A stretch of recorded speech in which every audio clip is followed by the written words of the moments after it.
Sumainyo ang Panginoon. At sumayo rin. Ang mabuting balita ng Panginoon ayon kay San Lucas. Papuri sa iyo, Panginoon.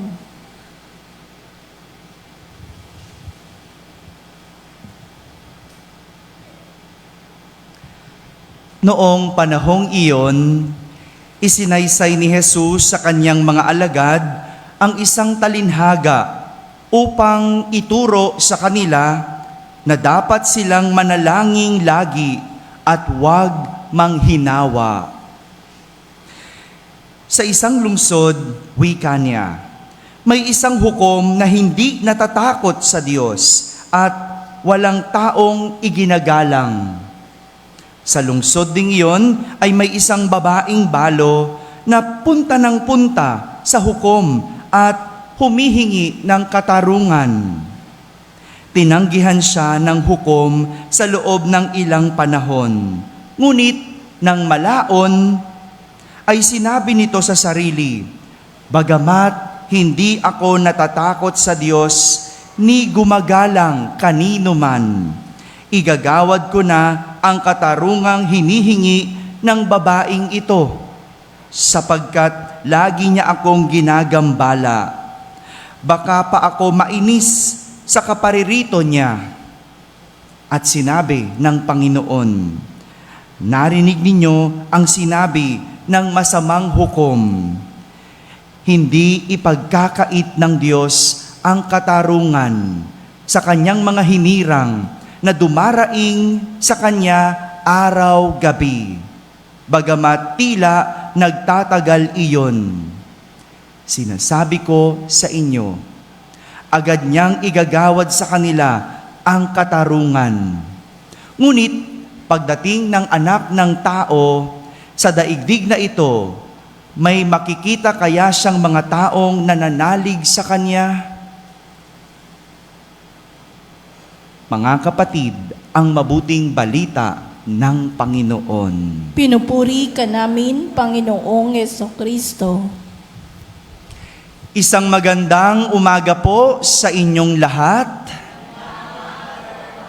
Magandang umaga rin sa lahat ng mga nandyan sa barangay, sa lahat ng mga nagsisimba sa kanilang mga tahanan via online at nakakapakinig ng ating banal na misa.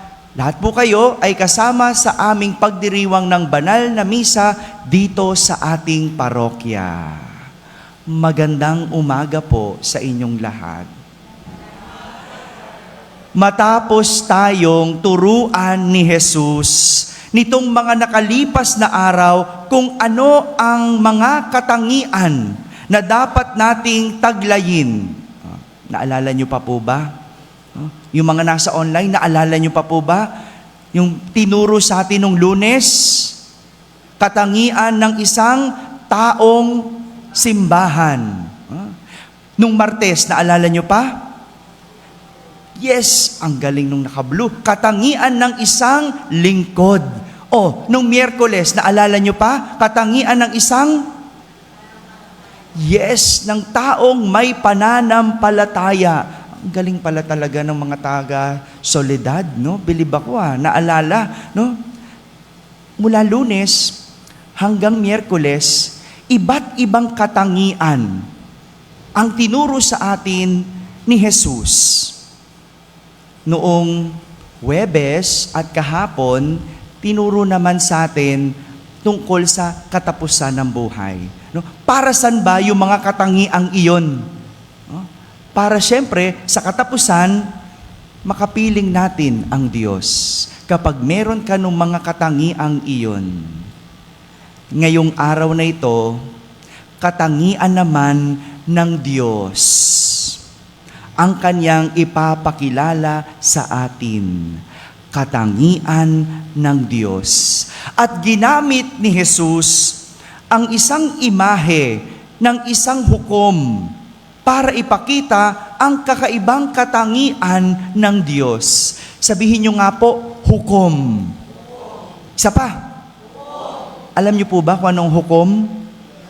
Yes, in English lang natin no, di ba? Sabi ko na mga Inglesero mga tao dito ba't ba tayo nagtatagalog mas? No? Judge, yes, isang hukom, isang humahatol, isang nagbibigay ng hatol. At ginamit ni Jesus ang imahe ng hukom para ipakita ang kakaibang katangian ng Diyos. Ayon sa Ebanghelyo, hindi daw natatakot sa Diyos at walang taong ginagalang ang hukom na ito. Minsan, may isang babaeng balo ang balik ng balik sa hukom para humingi ng katarungan. Makailang beses na tinanggihan ng hukom ang babae sa kanyang hinihiling na katarungan. Ngunit, isang araw, naisip ng hukom na ibigay na sa babaeng balo ang hinihingi dahil sa kanyang sobrang pangungulit. Dahil ang kulit-kulit na, dahil balik ng balik itong babaeng balong ito, sa huli, kahit masama ang hukom, ibinigay niya ang kanyang katarungan sa babae. Ito po ang katangian ng Diyos na nais ipakita ni Jesus, isang katangiang mapagbigay. Sabihin nyo nga, mapagbigay. Mapagbigay ang Diyos. Isang katangian ng Diyos ayon kay Jesus ay ang pagiging mapagbigay. Sabi ni Jesus, hindi ipagkakait ng Diyos ang katarungan sa kanyang mga hinirang na dumaraing araw-gabi, bagamat tila nagtatagal iyon. May tatlong bagay tayong pwedeng pagtuunan ng pansin sa katangian ng Diyos na mapagbigay. Tatlong bagay. Una, sabi ni Jesus, hindi ipagkakait ng Diyos ang katarungan. Sabihin nyo nga po, katarungan. Ganyan ang Diyos. Mapagbigay ng katarungan. Ibig sabihin, ang binibigay ng Diyos ay kung ano ang makatarungan. Take note, makatarungan ang Diyos. Nagbibigay ng katarungan. Kung ang hinihingi ay kayamanan, pero ang tao hindi nagtatrabaho, ibibigay ba ng Diyos? Hello, sagot. Bakit? Hindi makatarungan. Oh, 'di ba? Malinaw, hingi ka ng hingi ng kayamanan. Lord, sana yumaman ako. Pero hindi ka naman nagtatrabaho, kahit anong hingi mo, ibibigay ba ng Diyos? Kung dasal ka ng dasal ng kagalingan, pero wala kang tigil magbisyo, ibibigay ba ng Diyos? Marami sa atin, dasal ng dasal, Lord, good health. Lord, ilayo kami sa sakit. Lord, gawin kaming malusog. Pero, hala, sige, inom. Sige, hala, lantak ng mga matataba. Sige, kain ng bawal. Ibibigay ba ng Diyos ang iyong dasal? Mapagbigay, pero makatarungan. Kung ang panalangin mo ay makaahon sa kahirapan, no? Lahat naman tayo, di ba? Lord, alisin mo na sana, hindi na ako nagigipit. Lord, tulungan mo ako. Hirap na ako. Kung yan ang dasal mo, pero wala kang tigil sa kakautang at wala kang tigil sa kaka-online shopping, ibibigay ba ng Diyos? Oh, dumaan lang yung 11:11. Na-check out mo na ba yan? Tas dasal ka ngayon, 16, Lord, wala na akong pangsaing. Oh, inuna mo yung pangkilay at pang lipstick mo eh. Tapos ngayon, walang pangsaing. Ano po? Ibibigay ba ng Diyos? Malinaw ang sinabi ni Jesus. Hindi ipagkakait ng Diyos ang katarungan sa kanyang mga hinirang. Pangalawa na sinabi ni Jesus, ibibigay ng Diyos kung ano ang makatarungan sa kanyang hinirang na dumaraing araw-gabi. Sabihin nyo nga po, daing. Yan. Ang tao, magaling dumaing. Tama ba? Wala tayong tigil sa kakadaing. Tingnan nyo nga. Kaya tayo balik ng balik sa pagdadasal, balik ng balik sa simbahan kasi hindi nauubos ang ating daing sa buhay. Kailangan mo nito, gusto mo nito, bigyan ka ng ganito. Wala tayong katapusan. Pero okay lang yon. Hindi sinasabi ng Diyos, huwag dumaing. Yan nga ang sinasabi ng Diyos, dumaing araw-gabi. Magdasal araw-gabi. Humingi araw-gabi. Ang masama, gusto mo lang bigyan ka, pero ayaw mong dumaing. Gusto mo lang ipagkaloob sa'yo ang kagustuhan mo, pero ayaw mong magdasal. Gusto mo pagpalain ka, pero ayaw mong sumimba. Hello, yung mga nasa barangay dyan, baka naman, andito ang ating Poong Jesus Nazareno. Siya na ang lumapit sa atin. Siya na ang bumisita sa atin. Baka naman pwede mong saglitin. May hiling ka, di ba? Ayaw mo nang maging mahirap? Dumaing ka naman.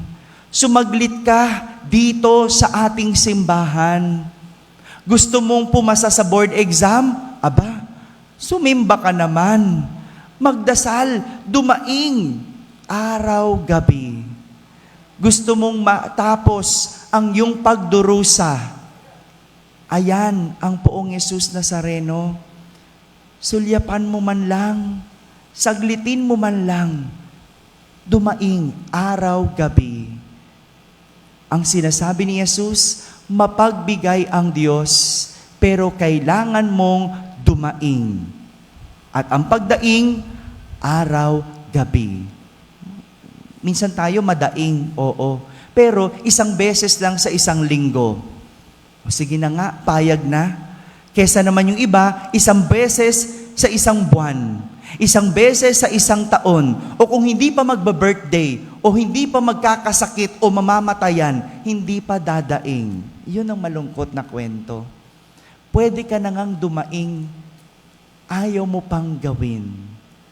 Ang Diyos mapagbigay sa mga dumaraing araw-gabi. Pangatlo, sabi ni Jesus, mapagbigay ang Diyos bagamat tila natatagalan. Sabihin nyo nga, natatagalan. Ganyan ang Diyos. Mapagbigay pero kailangan mong maghintay. Sabihin sa katabi, maghintay. O, di ba tulog na? O, pangatlo pa lang ako no? Di ba sabi ko, pag pang-apat dapat, saka matutulog? Tayo ganyan, no? Wala tayong pasensya. Gusto mong pagbigyan, pero ayaw mo namang makinig. Ang Diyos, mapagbigay, pero kailangan mong maghintay. Hindi laging isang kalabit makakahingi sa Diyos. Hindi alkansya ang Diyos na kapag gusto mong dumukot, meron kang mahuhugot. Dahil ibibigay ng Diyos ang ating kahilingan sa tamang panahon. Kaya maghintay. Matutong maghintay. Kung hindi pa binibigay ng Diyos, huwag mong sabihin hindi ka pinakikinggan ng Diyos. Ang gusto niya, maghintay. Kung hindi dininig ng Diyos, huwag mong sabihin hindi sinagot ng Diyos ang dasal mo. Yun ang kanyang sagot. Wala. Ayaw mo lang yung kanyang sagot. Tama ba yon? Malinaw ba yon? Kung dasal ka ng dasal at hindi binibigay, yan ang sagot ng Diyos. Baka hindi para sa'yo. Huwag kang makulit. May ibibigay para sa'yo. Kailangan mo lang maghintay. Mga kapatid, ang pagbibigay, hindi basta-basta ginagawad. Ang hinihiling, hindi basta-basta ibinibigay. Kailangan ito ay makatarungan. Kailangan ito ay hingin. At higit sa lahat, kailangan itong hinihintay. Pero, tandaan, ibibigay ito ng Diyos bagamat natatagalan dahil siya ay makatarungan. Amen? Amen.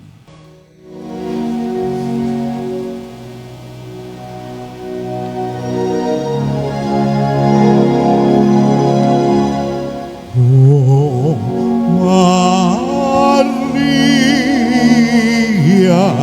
Birhen ng soledad,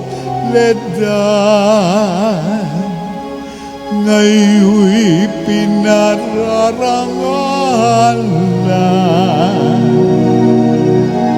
bilang Reynang mahal, inang mapagaruga sa mga maralita. Kami ilapit sa anak mong dakila,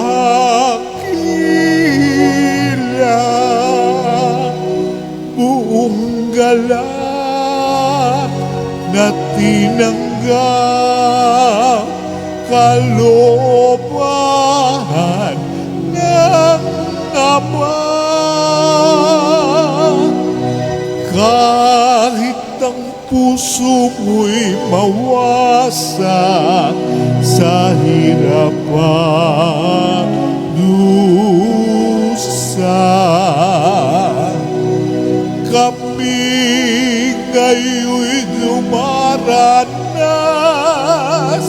ng hirap at pangamba. Iyong anak ay padamat, ilakip ang pag-asa.